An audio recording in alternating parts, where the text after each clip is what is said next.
Паднаха с 0-1 от Светкавица Търговище. Единственото попадение за гостите отбеляза Мартин Христов в 67-та минута. Четвърта позиция, непосредствено зад отбора, който победиха в този мач на Север. С оглед, ето го и първия гол в двубоя. Дело е на Христов, 32-та минута, много хубаво изпълнение. Светкавица буквално има всички шансове да се класира в първата. Един със Светкавица и пропусна възможността да се бетонира в челото на Б група. Два гола в последните 5 минути, Светкавица направи резултата 3-0. Къде се намира Мартин Христов при втория гол на Светкавица? Аз лично останах с впечатлението, че футболистът, който направи прекрасен мач за Светкавица, отчете се с 2 гола и голова асистенция. В момента... До 3-0. Първия от тях ще видите в момента.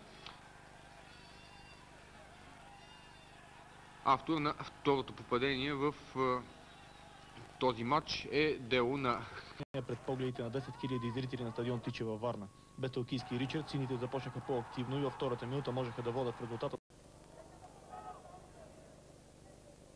Изглежда нещата не са добри за Велизар Димитров. Доспа за Черно море в този момент. Интересно решение на главния съдия. Резервата на варнеци Мартин Христов бе човекът, който успя да спечели наказателен удар за своя отбор след този пробив по фланга.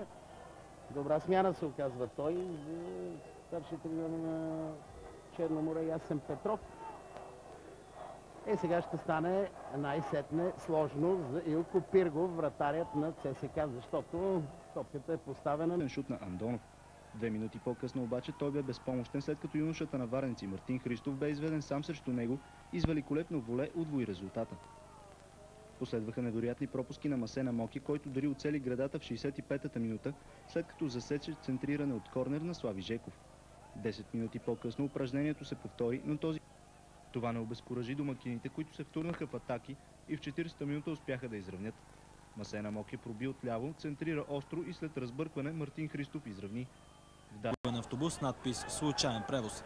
Като че ли случайно бяха попаднали 120-те зрители на националния стадион. За такъв футбол и толкова